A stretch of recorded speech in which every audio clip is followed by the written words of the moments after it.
Right now in Australia, the state of Victoria is having their elections until 26 November. Victorians have been through some of the longest lockdowns, restrictions and mandates in the world, all because medical authorities would not allow proven natural prevention and treatment options to be used against COVID. Don't allow this to happen again. For freedom, prosperity and health, vote 1 for Dr. Isaac Golden and the Health Australia Party team. To find out more, listen to episode 126 of this podcast or visit www.healthaustraliaparty.com.au. Hello everyone, Eugenie here. Today I had an amazing interview with homeopath and author Ruth Hull. The conversation was super fun because we went into all sorts of different areas that I didn't think we would go into, but realized that this is actually very important for our listeners to know things such as what can you do to get the most out of your homeopathic consultation and what sort of information might be helpful. And Ruth also shares a couple of amazing cases with us and how she got into specializing in chronic fatigue and helping her clients in that area. So Ruth is a homeopath here in Perth, and she trained as a homeopathic doctor and complementary therapist, and she's been helping people rediscover their energy and take back control of their health since 1999. You would definitely never say it because she only looks like a spring chicken herself. She is a picture of health. So she also teaches anatomy and physiology, and she runs postgraduate training courses for qualified complementary therapists or health coaches who wish to extend their skills. And yes, even I am going to be enrolling in her course next year for anatomy and physiology, so I'm very excited about that. So she has a fascination with the human body and a deep belief that we are created to heal ourselves. And she's written 4 books, on anatomy and physiology and pathophysiology, as well as reflexology. So you can find her books on Amazon or on her website, and we'll link those in the show notes. So let's jump straight into the interview. This was a real goodie. Welcome to the Homeopathy Hangout podcast, where we discuss all things homeopathy from around the world. And now, your host, Eugenie Kruger. Hello everyone, and a very warm welcome to Homeopathy Hangout. Today, we are hanging out with homeopath and author Ruth Hull. Welcome, Ruth. Hi, Eugenie. Thanks. Hi. It's so lovely to have you on here. We're both busy mums with busy practices, and we've been trying to catch up for ages. So this is very special to get to have some time to chat with you because you've done so much, and I can't wait to delve into all of it. But before we dig in, tell us, how did you first discover homeopathy? It's quite difficult to say. My mum always used it. So I grew up with homeopathy and natural therapies. When I was a child, if I was sick, we would go to bed. We wouldn't really take any medication, and we would drink tea. My mum's English, so we would drink a lot of tea and stay in bed. And then in my early 20s, well, I must have been about 19, 20, I bought myself one of those little Helios homeopathy kits for traveling. And I did a lot of traveling, and I used that everywhere I went.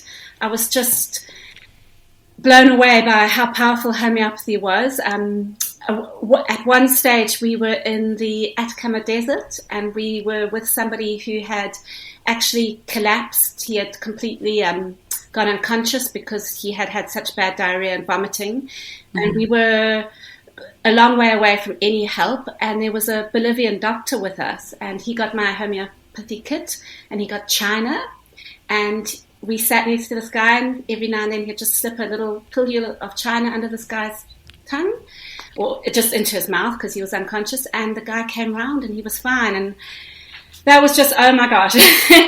But wow. And then much for placebo. Exactly. And then I studied natural therapies, but not homeopathy, and I practiced as a complementary therapist. And I had my children, and I used homeopathy for them. And it was only when my second daughter was 2 years old that I actually started studying homeopathy itself. So I've used it most of my life, and it's incredible. I love it. Amazing. Yeah. Now, you're also a very well-published author, and I believe there's even more books in the pipeline. Can you tell us a little bit about what you've written about and how you came upon that? Yeah, before I studied complementary therapies, I studied literature and philosophy. I've always been a little bibliophile. I love to read, and I've always loved to write. And then I've written 4 books. They're all health related. 2 on anatomy, physiology, and pathology, because that's another love of my life. I have many loves. And 2 on reflexology. I wrote them 10 years ago. I just brought out the second editions last year. And now I'm sort of, I would be lying if I said I was halfway through. I'm sort of still near the beginning of a book on chronic fatigue and burnout. Wonderful. Yeah. Is that something you see a lot of in your clinic? Yes, that's what I love. I love to work with patients who are struggling with fatigue, burnout, or insomnia. That's my main interest with homeopathy. Yeah. Can you tell us a little bit more about that? So how did that become a special interest for you, and what sort of cases do you see, and maybe some stories from the clinic? Yeah, it became a special interest because I personally have struggled with fatigue for years. I think trying to be a super mum and trying to do it all. I'm an overachiever. I just am. I always have been. I think Eugenie might be the same. And I've always struggled with energies. It's always just been a problem with me, and also sleep. I'm one of those people who lie awake at night. Even now, still thinking of my clients, or thinking, oh, should I have given them this remedy? Should I have given them that? Or of work I've got to do. So it's sounding very familiar. I'm familiar. It's been a long journey for me. But I did find, and I think this is when I really got into homeopathy and decided to study it, I found homeopathy was the only thing that really helped me. I used herbs for many years. I used a lot of different complementary therapies because that's what I worked in. But the deep homeopathic remedies like carcinosin and ignatia, those are what just changed my whole energy, just shifted me. And that's why I'm so passionate about it. Yeah. Mm-hmm. And what sort of cases do you see? So what do you see in your clinic? And do you maybe have some stories that you can share from the clinic, some case studies?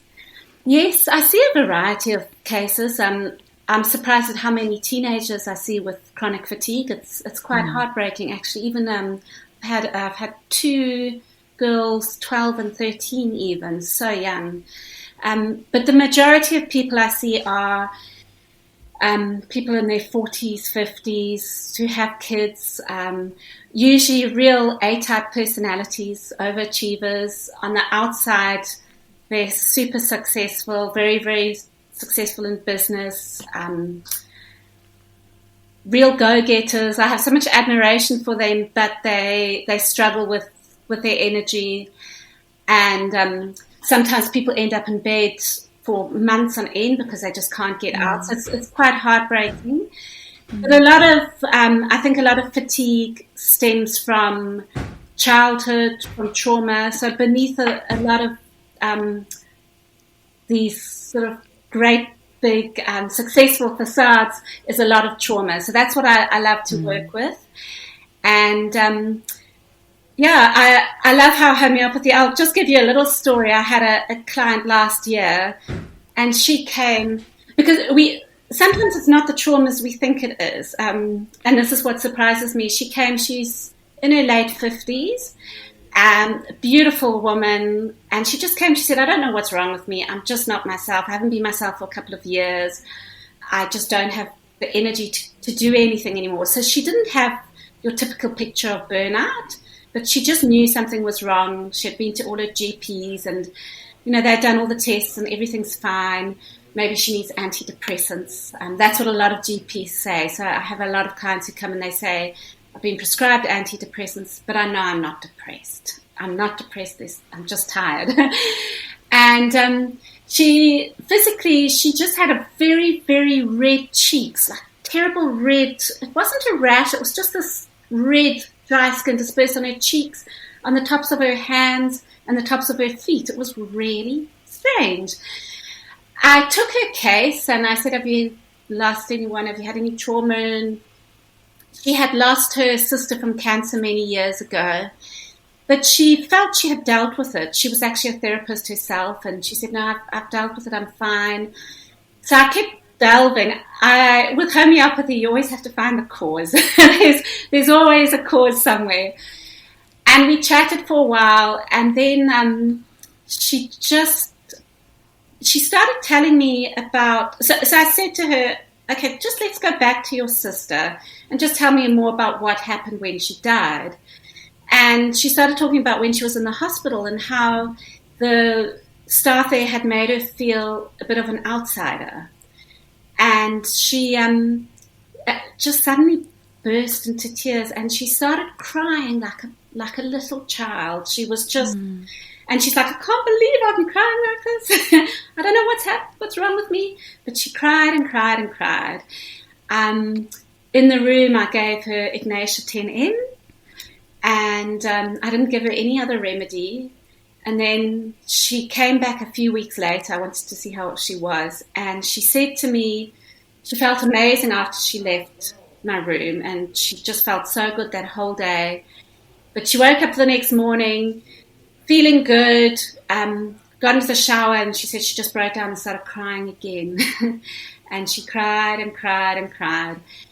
And she said after that, she looked in the mirror and the redness had gone.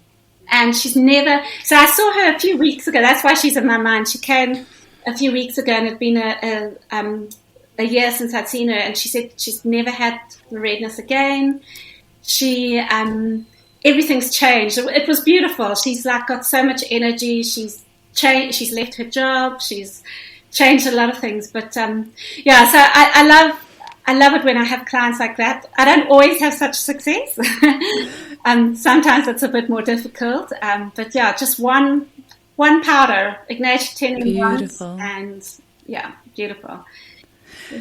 That's such a beautiful case. You've actually, as you were saying that, made me think of something. Quite often, clients will come in and they will be therapists themselves, or they're people that have done a lot of work on themselves. And, you know, I also mostly treat mothers. And I think when you go on this journey of motherhood, I always say there's no better personal development course in the world than becoming a mother, because it will challenge your everything. Yes. It's like a fast track personal development course. And so often these mums have done a lot of courses, they've done a lot of personal development, they've done meditation, they've seen therapists, they've seen psychologists, they've seen, psychics, everything. And then we will ask them about something that's happened in their life, and they'll say, oh no, I've dealt with that. Yes. But then as homeopaths, we always go back to that, because the thing is, you might have dealt with it on like a mental level, but homeopathy, because it works energetically, you might think that you've dealt with that thing, but the remedy will get in there on an energetic level and remove that from your vital force, that shock, that fright, that trauma, that grief.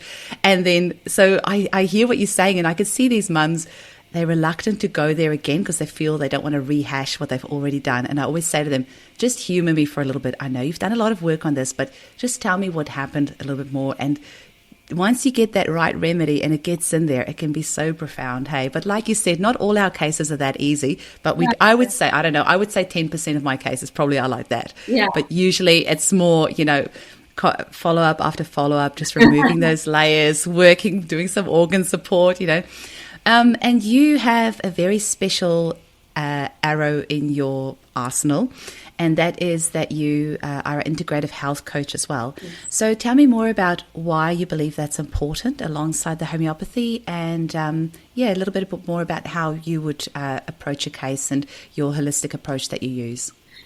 Yes, so I had been practicing homeopathy only for a few years, and I realized that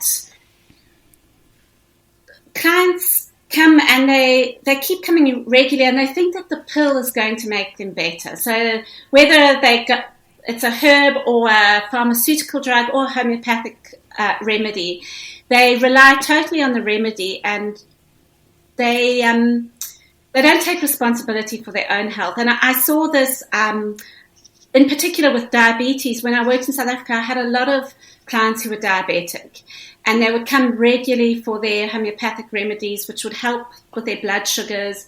I was practicing more clinically then, and they would keep coming back, and I would say to them every time, you've got to change the way you eat, you've got to cut out that cake, blah, blah, blah. Yes, Ruth, yes, yes, yes. And the next time they'd made no changes. Actually started really frustrating me. And that's when I realized it wasn't the clients, it was me, and it was the way I spoke to my clients. And So I studied health coaching, and just a different way of working with your clients and making them responsible. And instead of trying to be responsible as the homeopath, and making them realize that I said this to you earlier, and my clients hate it when I say it, and I know that if I was one of their clients, I would hate it as well. I think we make ourselves sick and we keep ourselves sick.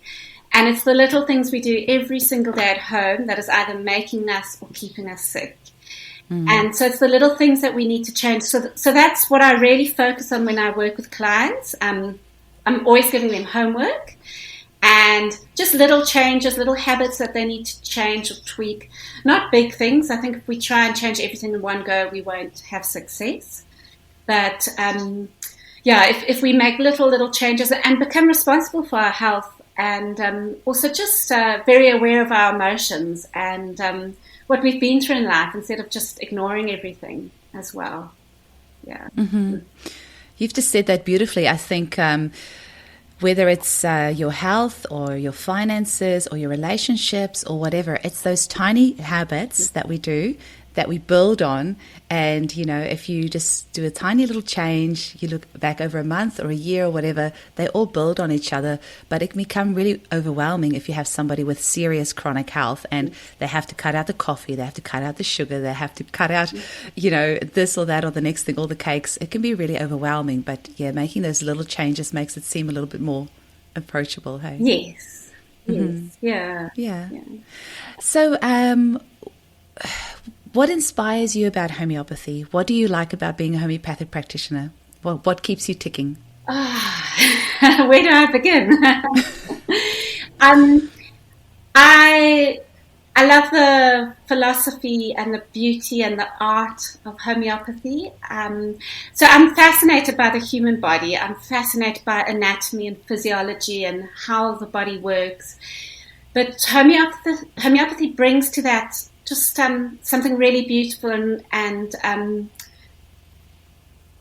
to me, homeopathy is medicine for the soul. So when you work with a patient, you aren't working with a disease, you're doing soul therapy, and nothing can touch the soul like homeopathy can, and nothing can bring together the entire picture like homeopathy can. So instead of seeing a person with a disease, you see them as just on a certain stage of their journey in life.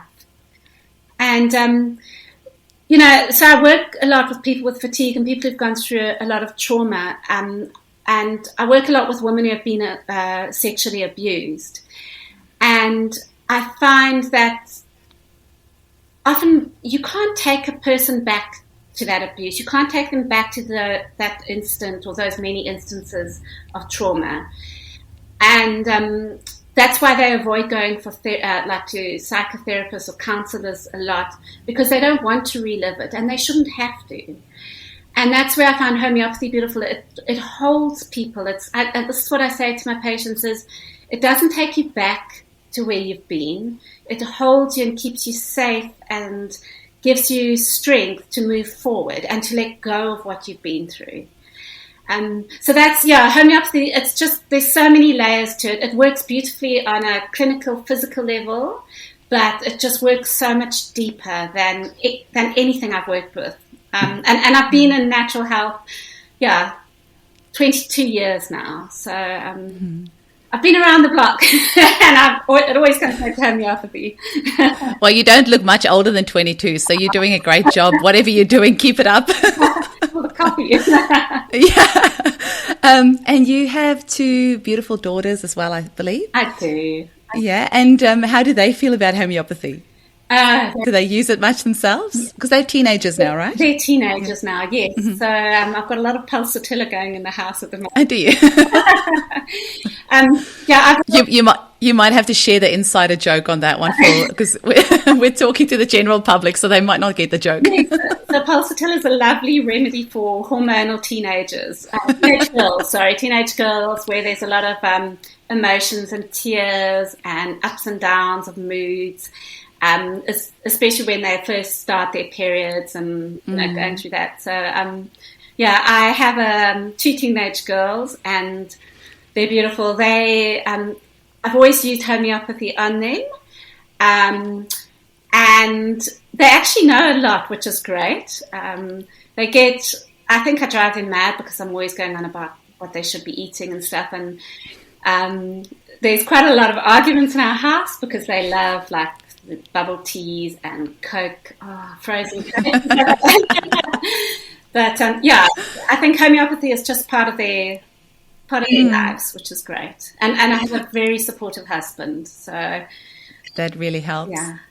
I love that you're so real about the frozen Coke, because at the end of the day, we're all human and it's all about balance. And, sometimes I see clients who they have immaculate diets. They only eat organic. They only eat vegan. They don't have any Wi-Fi in the house. Everything's hardwired, like just going to the complete other extreme of then actually making themselves so sick of stressing about having everything pure and perfect. But I think if we strive for balance, you can't really beat that, because we still live in this world where we're exposed to Wi-Fi, we're exposed to, so many different things from all angles. So we got to kind of keep it real and keep it balanced and, keep it realistic. Yes. And, I used to do a lot of work with people with cancer. That was something I really loved working with. And I saw it again and again, people who led perfect lives in terms of health. They ate very, very cleanly. They exercised. But they were neurotic about their health, and they ignored their emotions, and they ignored their stress and their grief. And I see it a lot. We think that to become healthy, we need to eat right, we need to exercise. We do need to do those things. We do. In balance. We need that balance. We need to really connect with ourselves and let ourselves be who we are, instead of trying to suppress or repress or be someone different as well. Yeah. Absolutely. So, just like as an example, if a friend was inviting you over for a coffee, but it happened to, coincide with your 9 a.m. morning run, and you say no to your friend because you have to do that run. Like sometimes you need to go for the coffee with your friend because you need that interaction, or, just finding balance. I think in everything that's certainly become my thinking, because I was somebody that was very all or nothing. So I was very much the one side, and then very much we were raised with pharmaceutical medication, so I used to be very pro medical profession, and then I studied natural medicine, and then I was completely the opposite, and probably lost a lot of friends because I think some of my views were very radical, and then realized actually you need to be somewhere in the middle. We need to do what keeps us happy, healthy, balanced, and just our mental, emotional well-being is so important as well. Yes, yeah. Absolutely. Yeah. And I also think, just going back to having teenage daughters and not being too extreme, I say this to a lot of my clients, if you are too extreme in what they eat, it becomes a big fight, and it becomes a fight for control, because kids, little toddlers, they need their control, and teenagers as well. So I like to say, what I try to practice is to eat healthily at home, not to have too much rubbish at home. But when the kids go out, they can do what they like. But it's, every day at home, if you eat pretty well, then once in a while it's fine to go out and, enjoy that chocolate cake and stuff. Absolutely. And then actually really enjoy it and not feel guilty about it. Exactly. Yeah. And I love what you're saying about, eating healthy at home, because I always say kids will do what you do. They won't do what you say. So always setting that example, because they are going to look at what your example is, and what's mum doing, not what she's saying, what's she actually doing. And that's what really leaves that imprint. Hey. Yes. Yeah. Sorry, we've completely gone off track, but tell us a little bit more. Have you got any other cases from your clinic, perhaps, that you would like to share with our listeners, or anything else perhaps new that you've recently learned about homeopathy, or that's exciting for you at the moment, or anything else that you want to share? And another case that's just come to mind is one I had a few years ago, and I thought I'll share it because I know a lot of the listeners are homeopaths or use homeopathy at home.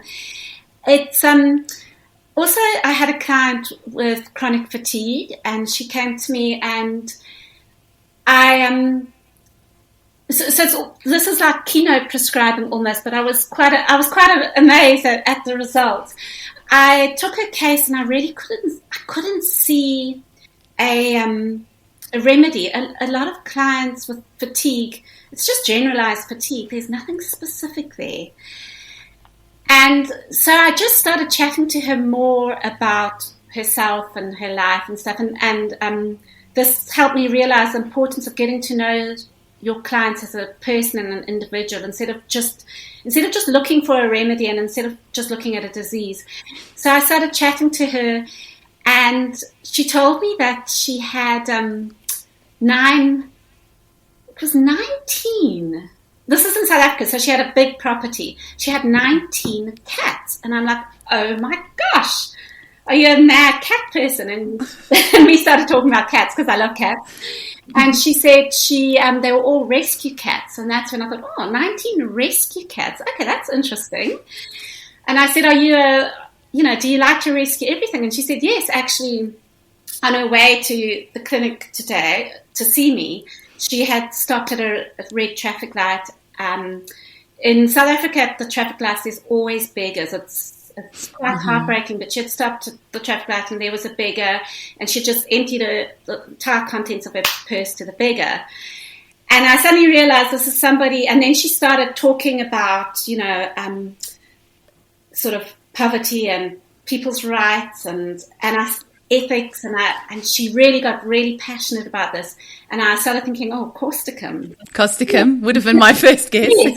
And so then I just thought, I just want to double check this. So I said, you've got nothing physically wrong with you. And she said, nothing. And I said, what about your hands and feet? Do you have any things like contractures or anything? And she said, actually, funny you asked it. And she showed me her hands and her feet were like this, like all contracted. And I was like, oh my gosh, causticum. So I gave her causticum M. I gave her 3 doses, one each morning for 3 days. And the next thing, she came into my reception a few days later saying, what did you give me? I don't know what's happened. And she said this cloud that she'd also been prescribed antidepressants, and she knew she didn't need them. And she said that after the first powder, so she obviously didn't need the 3 doses, but I had given it. She said after the first powder, she said this cloud just lifted. And she sent a lot of patients to me, which was great. But it just shows that sometimes we try to look too much for a disease picture in homeopathy, when actually you need to look at the person. You need to see what they like and what they love and what they hate and stuff like that. Yeah. I've just thought of something fun to ask you, and that is, when people are new to homeopathy, they don't know the things that we need to know about them to be able to help them, if that makes sense. So we need to know some pretty random things about a person that they would never think to tell us. Never in a million years you would think that this little bit of information is going to help this person, prescribe the right remedy for me. So have you got some ideas for somebody listening to this at the moment thinking, I would like to go see a homeopath? What sort of homework can you give them of things to think about that would be useful for their practitioner to know to help them? That's a good question. Sorry to spring this one on you, but I was just thinking, people will be listening to this and there's things that we need to know in the clinic that people just wouldn't think of telling us. So if you've got some bright ideas, sorry to spring this on you. No, someone should put on my website, actually. More people come to. So I think people, clients need to be aware that we will always ask about their childhood, and I think any loss or any trauma or any fright, and sometimes it can be something small and random, like maybe when you were a kid, you forgot your shoes at home and you went to school and you got into trouble and it really affected you. So things that, if I ask you, what memory do you have in your life of something that really upset you? The first thing that comes to mind write it down, bring that into your homeopath, because it doesn't always have to be a big thing. It's got to be what really sticks in your mind. I also think it's really important for homeopaths to know what foods you love and what you don't like. And people often think that's such a weird question. Mm-hmm. But if you've got a buffet of food in front of you, all the food in the world, and you can eat any of it, so don't think about health, but think about what you love, what would you choose? And what do you really not like? What would you not eat? I think foods really help homeopaths and, just sort of refine everything down to the right remedy. And what else? Whether you love animals, how you feel towards animals, that's a big one as well. And of course, dreams. Just what kind of dreams do you have, and the feel in your dreams as well. Mm-hmm. Now, are you anxious? Are you laughing? Are you feeling out of control? Feeling in your dreams. Mm-hmm. Yeah, I always say to people they will say their dreams, and I will ask them, what does that mean to you? Yeah. Because, you can get books about dreams and it will tell you it means this and that, but at the end of the day, it's what the dream signifies for that client that really makes... Yeah. And be prepared to talk a lot about your poos, wheeze, periods, snots, anything coming out of your body. We're going to be talking about the color, the consistency, the smell, the frequency. Exactly. Children love that topic, but adults don't. Often. Yeah. And, you can see that when you start talking about, stools and people start tensing up, that even that gives you an idea of the type of remedy that person needs, because some people will be very open to talk about their stools straight away and other people will just clam up. And I always say to people, we can just talk about anything you like, because sometimes just even the way they say it or the way they hold their body or the words that they use, do they swear a lot or do they use one particular word a lot? All of that can give us a clue as to, what remedy can help the person. Yes. Yeah. And I actually, I had a new client recently and I've been really struggling with her case. She's got a severe lung infection. And when she first came to me, I was so worried about the lung infection that we just focus on the infection, and I gave her remedies and they've made no difference at all. And then I started stressing and I asked her to come back actually last Friday, so I don't know how she's doing yet. And I said to her, I don't want you to talk about your lungs at all. I don't want to know about your cough. Let's just talk about you. Mm-hmm. And we started talking, and then she started talking about her mum. And I noticed that every time she spoke about her mum, she would start coughing. Ah. So then I just started asking her more questions, tell me more about her mum. And as she started speaking, she got this terrible coughing fit. Terrible coughing fit. And she couldn't stop coughing. And I was like, oh my gosh, am I going to have to take her to hospital? And she said, please just get me some boiling water.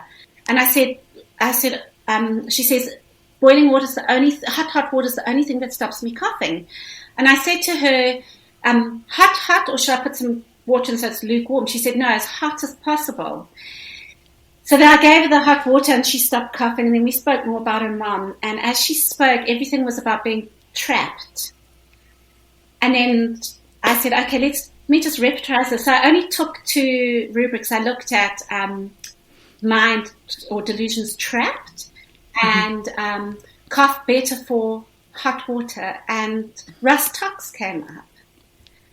So I would never, ever have thought of rust tox for her cough. And then I read the cough, and it was like actually word for word of what she's got. So wow. I'll let you know. But that's what I've given her now, and hopefully that'll help, because nothing else has helped.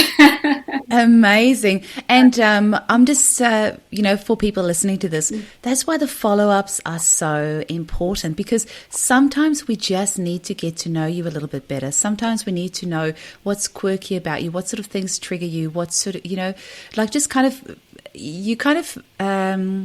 know how you would describe it, kind of mesh with that person's soul in a way, almost like you just, trying to experience what it is that they're experiencing, so you can find the remedy out of the 8,000 plus remedies that has that energy in it to help them. So sometimes, we get it straight away, but sometimes you just need to really get to sit with that person a bit and get to know them a little bit better. And sometimes that does mean spending a few hours with them. So it'll be an initial and a few follow-ups to really get to the bottom of the essence of what it is that they, what it is that they need, where the healing needs to happen. So, yeah. Yes, that's it. And it is difficult because people expect, because you hear so many wonderful stories about homeopathy, people expect a cure after one powder, and it doesn't always happen. Actually, it very seldom happens. And that's why the follow-up and honest feedback, sometimes you get people who just want to please you, and they say, yes, I'm feeling much better. And they're not. And I always say, please just be honest. Just be completely honest. If there's been no change, we'll change the remedy. If there's been a slight change, we know we're on the right track. So, we need that honesty. Yeah, we wouldn't do this if we had fragile egos. So, be honest with us, because that helps us to help you. So, absolutely, I couldn't agree more. And you do have the people pleasers that will just say, oh, yeah, I feel better. And you're like, really? So, no, but then obviously, you do get those miraculous improvements as well. But more often than not, it does take time and sometimes it can be such odd things. Like it can be, Hilary Dorian actually gave this example once where she was treating a lady, I can't remember what for, I think it was for eczema. And she did a phone consult one day because the lady couldn't come in. She had seen her for lots and lots of follow-ups and nothing was working. And then this one day she was going past the lady's house to drop something off. And then she realized the lady lives in an airplane flight path. And of course, they've got all this petrol dumping on them. And she realized this is where this lady's living. So it's a maintaining cause. She's got these airplanes going over her, dropping this jet fuel. And she gave her the remedy petroleum, which is made from petrol. And apparently that was a miraculous cure. So, there was probably nothing that the lady could have said in the consult that would have maybe triggered it. But actually going to a home, seeing, this is where you live. This is what happens to you every single day. Let's give you this remedy. So sometimes it can be the little magical thing. And so often in the last 2 minutes of the consult, when you say, okay, no, we're done. And the person's like, oh, I need to go off to this or that. And you're like, where are you going? Oh, okay, we need to talk about that. So, it can be often the offhand comments, that can really get you to that right remedy. Yes, and actually, you saying that reminds me, when I studied homeopathy, my diagnostics lecturer, she was amazing, and she said that the remedy often comes in the last 2 or 3 minutes of the consult, because, and she says often when you are sort of doing a physical exam of your clients, and it's so true. I've taken cases for an hour and a half, and at the very, very end, when I'm just checking the client physically, they just will say, oh, by the way, and I know when they say that they're going to give me something big that I've never shared this before or whatever, but this happened to me. So it's often just in the last few minutes that people actually, they realize that something that happened, whatever, is so vital to their case, and they've got the trust to share it as well. Or sometimes it can be a few consults along as well. There's a couple of things that clients say that get me very excited. One of it is, I've never told anyone this before. The second one is, this is going to sound really strange. And the third one is, I don't know if this is worth mentioning. When they preface with that, then I'm like, yes, this is going to be awesome. Yes, and to all your clients out there, nothing sounds strange to a homeopath. We love nothing strange, bizarre things. I always joke and say we have got this is actually true, so it's not a joke, but it's true. We have what we call a rubric, which is our symptoms that are in we have computer software that we use to put your symptoms in, and then it tells us which remedies relate to that.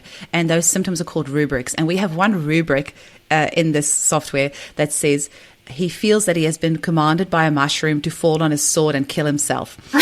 And that is the remedy made from the agaricus mushroom, the fly agaric with the red mushroom with the white dots. And I am still waiting 10 years later for that client to come in and say, I've never told anyone about this before, but every time I open the fridge door and I see the mushroom, I feel like it's going to tell me to fall on my sword and kill myself. So basically what we're saying, there's nothing that you can tell a homeopath that's going to sound too weird. We've heard it all. Yes. Yeah. So Ruth, I was just going to chat because you did your training in South Africa, right? Yes. And they have very rigorous training over there. I think it would be, equivalent to India and I think South America, where they actually train alongside medical doctors. Yes. So can you tell me a little bit about your training that you received? Yes. At the time, I didn't realize how lucky I was to receive such training, but now that I'm here, I realize how lucky I was. So it is a 5-year full-time degree. And when I say full-time, I mean 8 a.m. till 5, sometimes 6 p.m., 5 days a week. The first 3 years are the same as medicine in South Africa. So the first 3 years is mainly your anatomy, physiology, pathology, diagnostics. You have a full body to dissect, 2 years of dissection. It's incredible. I loved it. Histology, epidemiology, I loved it. So that's the first 3 years, and you do a little bit of homeopathic philosophy as well. And then the last 3 years are more homeopathy, nutrition. You do nutrition. You do phytotherapy, which is herbs. You do your tissue salts, your batch flower remedies, iridology. And in those in your last 3 years, so your third, fourth, and fifth year, you also work in clinic, being overseen all the time. So you work at the university I was at had a lovely clinic. And you also go to government hospitals as well on the wards. You do ward rounds and government clinics in the rural areas. So really, really hands-on. Wow. And then after your 5 years, you've got 2 years to do a master's thesis, write up a master's thesis, and carry on getting your patient hours if you haven't finished that, so carry on at clinics. So it's very, very in-depth training. Yeah, I appreciate it now. I did lots of cursing and swearing at the time, but I appreciate it now, yes. That's incredible. The medical doctors that study alongside you, when you said about you studying nutrition, do they also do nutrition, the medical doctors? No. So we do the same as medical doctors the first 3 years, but ours is purely in the homeopathy department. So there's no medical doctors in the homeopathy department. Yeah. I was just thinking what a shame that is that the doctors don't learn about nutrition as well, because it seems like such a fundamental thing, isn't it? Yeah, it's a pity. Wow. It's a pity. And what's great is a lot of the, actually I knew 2 homeopaths who trained a year ahead of me who were actually training at one of the universities in anatomy and physiology, the medical doctors afterwards. So I thought that was quite cool. Yeah. Interesting. Yes. Absolutely. Yes. So what is the message that you would like to get out there to the general public, anyone listening to this podcast? Have you got any messages about health, homeopathy, well-being that you would like to get across? Yes, I think at the end of the day, your health is in your own hands. Don't try and make anyone else responsible for it, and take it slowly. Realize that health is it's a journey, and we don't have to be perfect. Nobody is perfect. Nobody is completely healthy. And I think actually this just come to my mind, but every illness, every symptom is giving us a little message. It's so when you're sick, don't see it as a weakness or as if you're losing a battle or anything like that. See it as your body and your soul are just trying to tell you something. So listen to your body, listen to the symptoms and see what they're saying. I love that message so much. There's that Louise Hay book, You Can Heal Your Life, and and there's more and more practitioners coming out with how, depending on what area of your body is diseased, as to the message. So often, the breasts will be to do with nurturing and mothering and all that sort of stuff.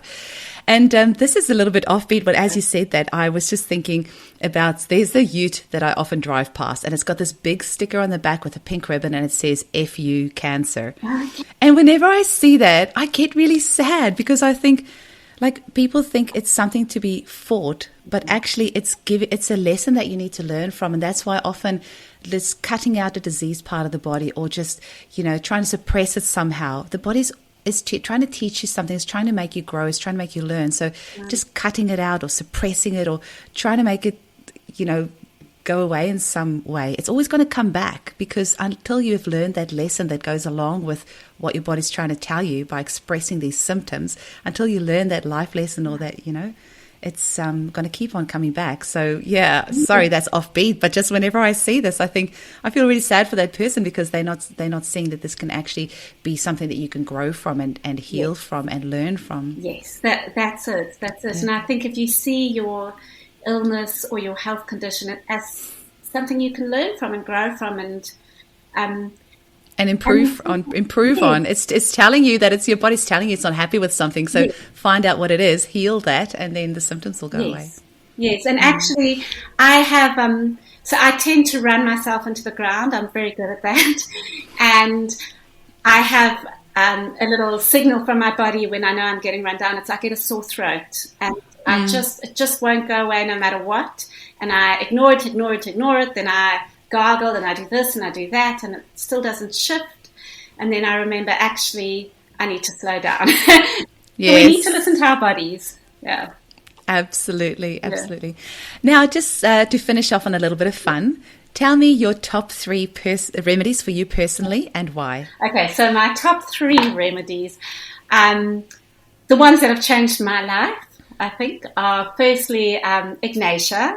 I've lost a lot of people in my life, so I've had a lot of grief, and Ignatia, it shifted something in me. The first time I was given Ignatia 10M, and I, like my one poor patient I gave it to, I cried for like 3 days without stopping. I had to, I couldn't go into work on the Monday because my husband said I looked like I'd been beaten up. My eyes were so puffy. But it shifted like nothing else could. It just helped me move forward. So Ignatia I love it for grief and loss. Carcinosin as well is my other remedy. Carcinosin is a remedy for people who grow up with a lot of stress, grow up in a stressful environment, and who... Lots of pressure. Yes, a lot of pressure, and who don't... Carcinosin was first described to me as a person who feels that they're a little island and that they constantly need to try and protect themselves, and they don't realize that they are actually powerful and strong, and they don't need to keep fighting and trying to protect themselves. So carcinosin's a beautiful remedy. And then I think for me, bryonia, because I tend to overwork and overdo things. And bryonia is my other remedy. Amazing. Now, before we say goodbye, Ruth, tell our listeners how they can get hold of you, your books, your work, where can they engage with you? So you can find me at ruthhull.com. That's ruthhull.com. My books are on there. My books are also available on Amazon and bookdepository.com.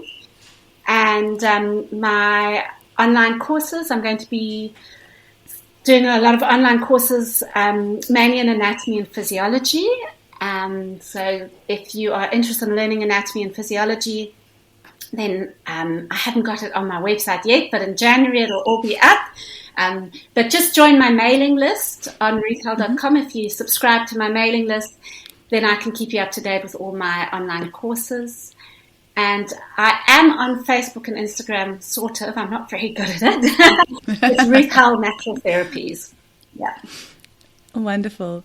Well, it's been super fun chatting with you today. Thank you so much for your time, and we'll catch up again very soon. Yes, thanks, Eugenie. Thank you for your time. Okay.